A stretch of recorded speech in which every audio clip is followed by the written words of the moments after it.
Today on Monkey Life. With the maintenance crew hard at work, it's all changed for some of the park's Capuchins, with 31 of them on the move. Good girl, Laura. I'm going to go and move this lot down and then start work on Franco and Jenny again. The guenons prove less than cooperative when it comes to taking medication. Look, she's pulling that back out.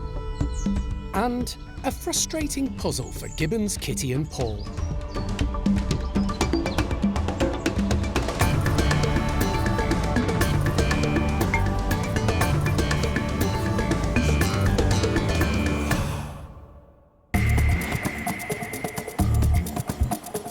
Monkey World in Dorset, buried deep in the English countryside, is the largest sanctuary of its kind on the planet. The team, led by Dr. Alison Cronin, rescue and rehabilitate abused and unwanted primates from all over the world. Anything could happen. You really have to have an open mind. The park provides a home for more than 260 primates from 24 different species.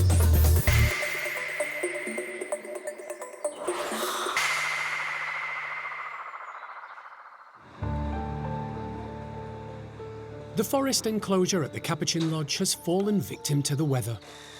A series of storms struck with such ferocity it caused floods, took down some of the trees and destabilised part of the fence line. The maintenance team have been working flat out to dismantle, repair and renovate the enclosure. But unfortunately, one of the wettest winters on record has hampered their progress. The essential repairs have restricted the amount of outside space available at the lodge, which has caused friction for the group of 19 Capuchins living there. Franco's troop is the largest at the park, and although they can use the smaller caged enclosure, it's proving not to be enough. But now the primate care team have come up with a plan they think will ease the problem. So today we're swapping Erico's and Franco's group again. It's just over a year ago we switched them initially. Obviously Franco's group are going back to the complex. They came up here as Sonny's group. We've had a lot of drama in the group and it's now Franco's group.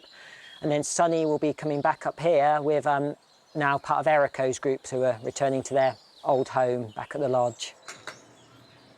Erico's know the lodge very well. They're used to the lodge. They're a smaller, older group, so hopefully they'll cope better with the reduced space that they've got at present, and eventually they'll get their big enclosure back, and there's a lot of tree climbers in that group, so they'll enjoy having their forest closure back in the future. Since the arrival of 88 Capuchins 16 years ago, all rescued from a Chilean laboratory, the primate care staff have got used to switch-arounds, sometimes moving individuals and, occasionally, entire troops, whatever is required to meet the Capuchins' needs.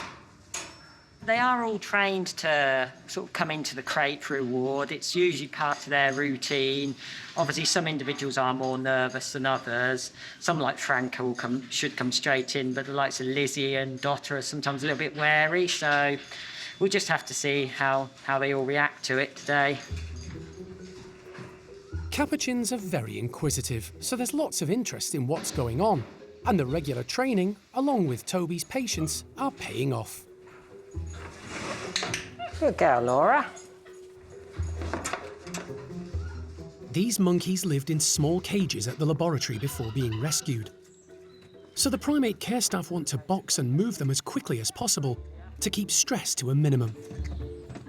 We've got a few of the lower-ranking females now, plus we've got Dottie in there somewhere as well, so I'm going to go and move this lot down and then start work on Franco and Jenny again. The well-designed tunnel system and the use of removable crates enables the team to quickly gather up the Capuchins.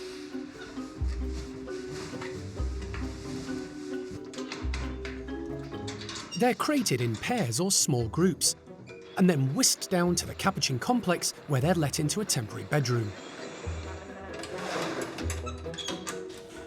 Good boy. They'll be kept inside until Erico's troop have also been crated and transferred to the lodge. Only then can they be let out into their new house. Fortunately, it doesn't take long for Franco's troop to complete the move. Yeah, we're doing pretty well. So all of Franco's group have moved from the lodge down to the complex now. So they're all milling around. They seem quite happy. They've had some food.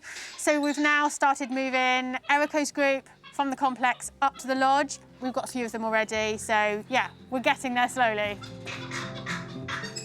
Erico's troop is a lot smaller, with only 12 members. And once again, the plan goes like clockwork, much to Toby's delight. They're all in the right place. Franco's group were amazing. All 19 of them actually crated really, really well and moved down to the Capuchin complex. We then had to crate Erico's group to bring them back up here. And again, they were very good. It was just Phoenix was a little bit hesitant.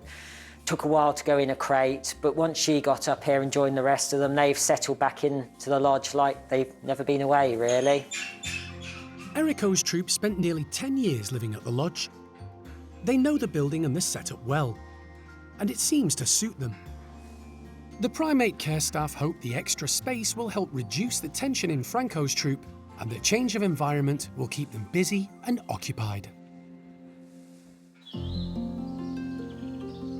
Recently, the park suffered the tragic loss of Nala, the park's youngest red-bellied guenon. It was a devastating blow for the primate care staff, and now they're worried how it'll affect her family. Dad Benny, Mum Nia, and big sister Biff. The post-mortem results revealed Nala had a bacterial infection, affecting the digestive tract. The condition, called Yersinia, can be transmitted by wild birds and then spread from one animal to another. The rest of the guenon family need a course of antibiotics to ensure they stay fit and healthy. We're just treating the guenons as precaution, just in case. So it's really important they take these medications just so we can rule it out. But persuading the 3 guenons to take the antibiotics could prove difficult. They don't stay still for long. Hello. You gonna be a good girl?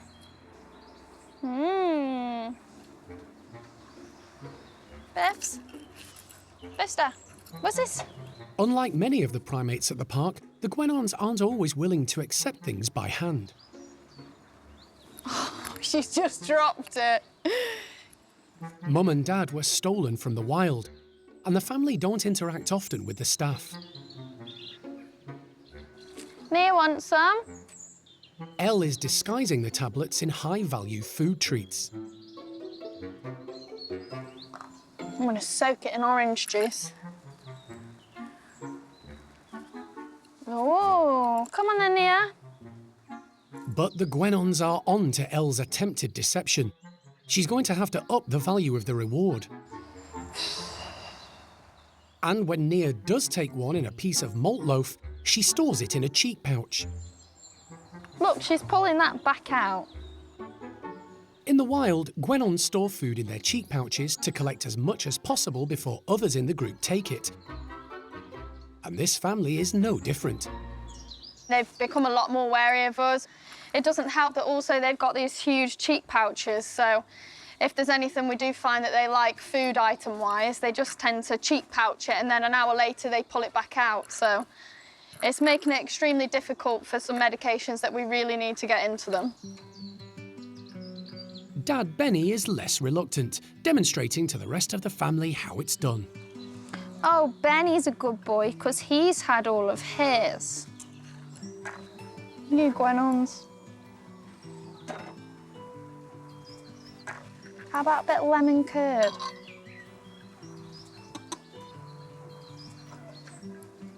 They can have anything if they take this medication. Young Biff obliges, tucking into the lemon curd concealing the crushed-up tablet. Oh, good girl. Just have to be very patient. Wow, well done, Biffster.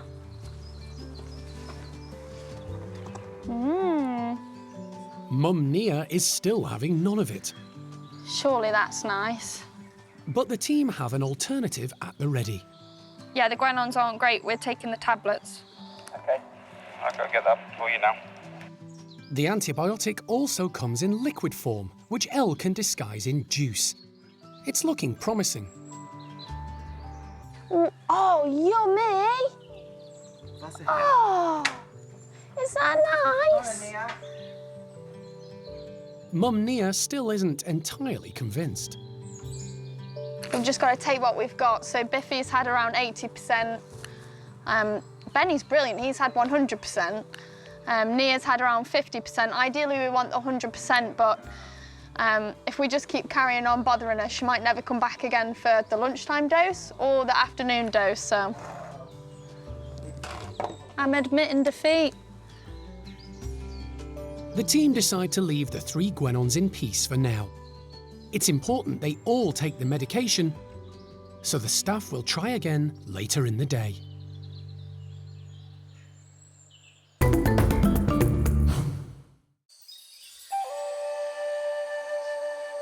Halfway across the globe in southeast Vietnam lies Monkey World's sister sanctuary Daen. It's an island reserve on the Dong Nai River, within Cat Tien National Park. The 65-hectare site was set up 16 years ago with the aim of rescuing, rehabilitating and ultimately releasing back into the wild some of Vietnam's most endangered species, including pygmy lorises, golden-cheeked gibbons and black-shanked duke monkeys. A few days ago, the number in residence increased by 2, with the arrival of a pair of 4 to 5-month-old silvered langurs. Animal manager Ms. Fong travelled 120 miles to Ho Chi Minh City to collect them, after they were discovered being kept in a small cage by a street seller and confiscated by police. Despite being dehydrated and traumatised, the pair, female Danny, who has started her dark colour change, and male Diep, the younger of the 2, survived the night, thanks to the care of the Dao Tien staff. The first couple of days are critical.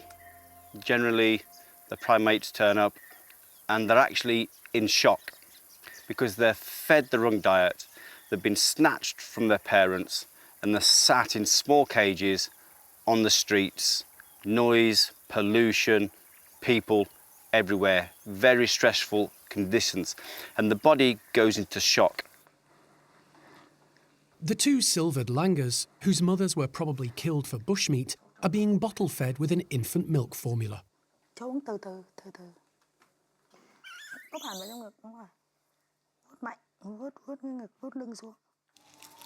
Staff at the centre are providing the pair with 24-hour care, and they have each other for company in their temporary accommodation.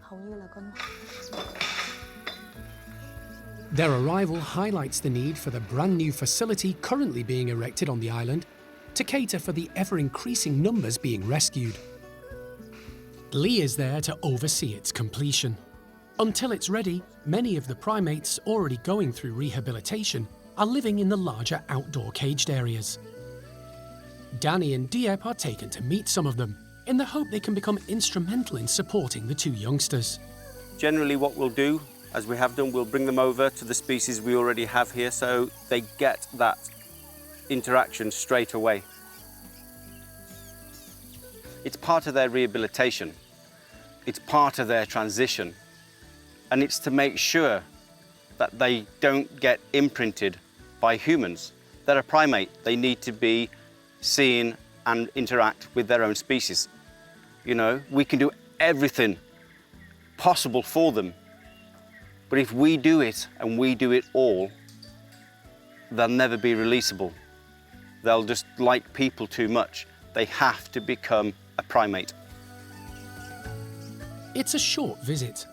The team don't want to cause the infants undue stress, but are planning longer meetings as their confidence grows.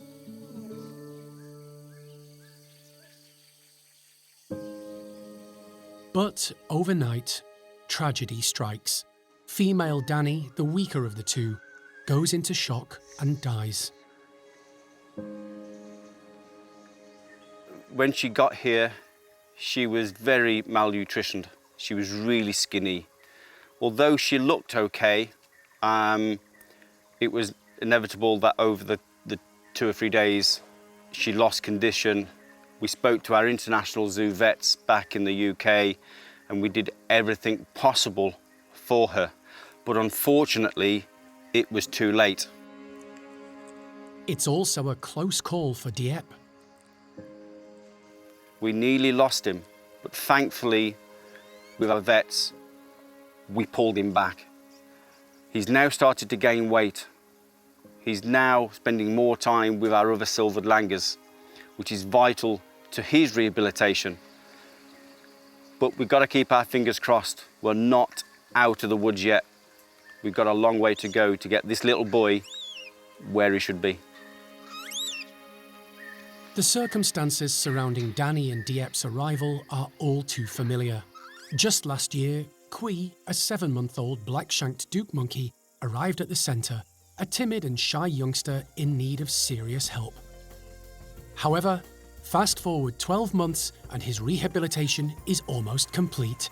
He's now living with other partially rehabilitated Dukes, including Anna and Vu, who suffered the same horrific start in life, being stolen from their families. It's testament to the team and how the team work and how dedicated the team are, because he is now in the semi-free enclosure at the top of the north of the island in our 400-metre fence line with Anna and Vu, who have also been amazing in the tree. It's what we're all about. It's giving something back they've had taken away.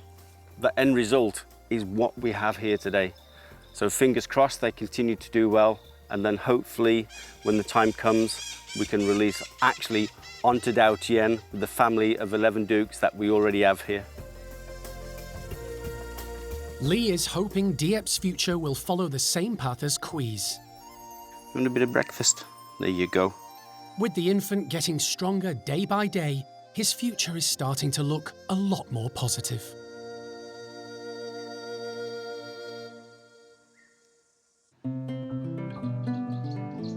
Back in the UK at the park's Gibbon Complex, primate care staff member Sarah is giving Paul, an agile gibbon, and his companion Kitty, the park's only La gibbon, breakfast with a challenge.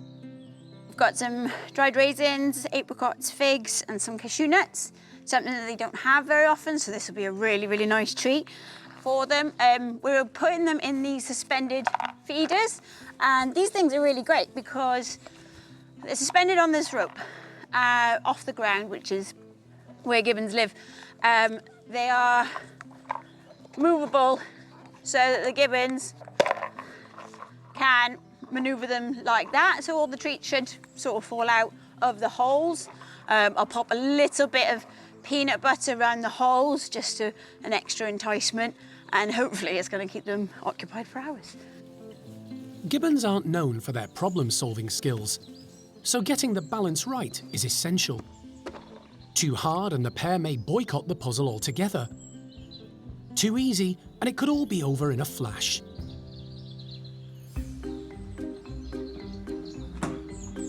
The slide to the outdoor area is opened and Kitty dashes through. She immediately spots the tube feeders and heads across to investigate. Attaching the feeders to ropes makes accessing them a little tricky. But gibbons have great balance and are experts at hanging from the most insubstantial support. After considering the problem for a moment, Kitty looks for something a little less complicated. Paul shows more determination. Gibbons have highly agile feet, and he uses one to steady the feeders while rotating them. It doesn't work. So, still hanging on with one long arm, he gives the feeders a shake. Despite being different species, this pair get on well together. Paul and Kitty, they are our odd couple in the park. So in the wild, gibbons would pair up in a male-female pair, and at the park we try and copy that by pairing up our gibbons. So we don't actually have another La gibbon or another agile gibbon, so tried Paul and Kitty together and they seem to work fine. They aren't actually a mated pair as such. They're more brother and sister kind of relationship. They sort of occupy the same space. They might have a little play every so often, but generally Paul will be an outside boy. He likes to go and have a sing-song and watch the public and display and check out the orangutans across the way. Kitty, on the other hand, she's very much an inside lady. She is quite people-focused, so she does tend to spend a lot of the time in the house, especially when the keepers are in there cleaning. She likes to keep an eye on us. She is quite judgmental, so she has her favourite people and she has people that she doesn't like, and she'll let you know which category you fall into. Gibbons, like humans, are apes. But unlike chimpanzees, gorillas and orangutans, which are known as great apes, gibbons are smaller in stature and described as lesser apes. There are 20 different species of gibbon recognised in the wild. They're arboreal primates, living high up in the tree canopy and rarely coming to the ground. They have long, slender fingers and a small thumb so that they can hook onto branches. Their longer arms and then their short, powerful legs propel them into this swinging motions called brachiation. They can move up to speeds of 34 miles per hour, which is the equivalent of a galloping racehorse. So they are actually the fastest ape on the planet. The gibbons at the park are encouraged to display this natural behaviour, with plenty of trees and ropes to brachiate between. Paul finally works out how to access the tube feeders, using his strong teeth to remove the lid. He rummages through the straw-filled tube to find the hidden nuts and seeds.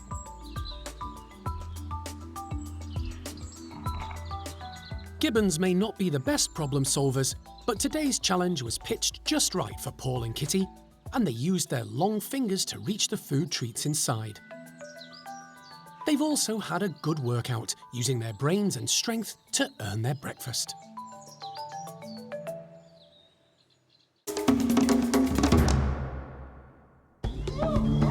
Next time on Monkey Life.